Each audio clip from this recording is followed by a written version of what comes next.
Week 28, Day 1. A dangerous sport. Racing car drivers are vulnerable to dangers that other sportsmen seldom face. Drivers agree that controlling a car at top speeds on a winding course is a singularly awesome experience. There is the bedlam caused by the roaring motors that move the car from a standing start to 100 miles an hour in 8 seconds.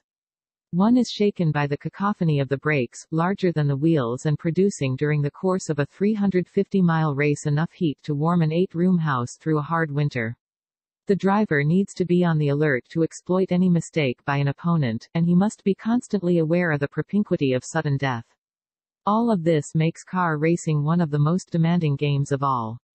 How was your recall today? Did you spot vulnerable as a reintroduced word? Sample sentences. 1. Astronauts are alert to the propinquity of sudden accidents.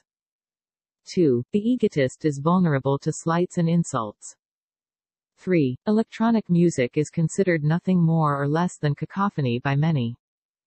4. Advertisers spend large sums to exploit the lucrative teenage market. 5. The winning team's dressing room was a scene of bedlam. Week 28, Day 2. The mystery of creativity. In order to create, it is said that a man must be disgruntled. The creative individual is usually one who is dissatisfied with things as they are.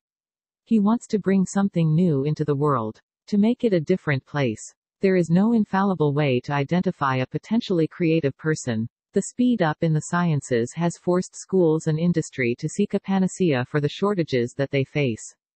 The need to discover and develop the creative person has been the source of much study. The paramount objectives of the studies are to eradicate anything that will impede the discovery of creative talent and to exploit this talent to the limit. Sample sentences. 1. It is the prevalent mood for youngsters to be disgruntled with the world situation. 2. Many people hoped that the United Nations would be the panacea for the problems of our time. 3. The criminal tried to eradicate all of the witnesses to the bizarre murder. 4. An infallible sign of spring is the blooming of the crocus.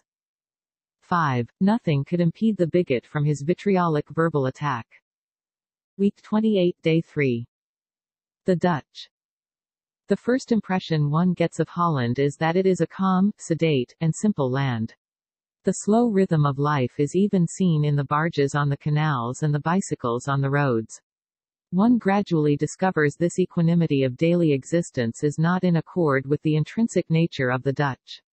These people are moved by strong feelings that are not compatible with the serenity of the world around them. There is a conflict between the rigid, traditional social rules and the desire for liberty and independence, both of which the Dutch revere. Sample sentences. 1. There is something absurd about a well-dressed, sedate man throwing snowballs. 2. The serenity of the countryside was shattered by the explosion. 3. The speaker lost his equanimity and began to use invective when the audience started to laugh.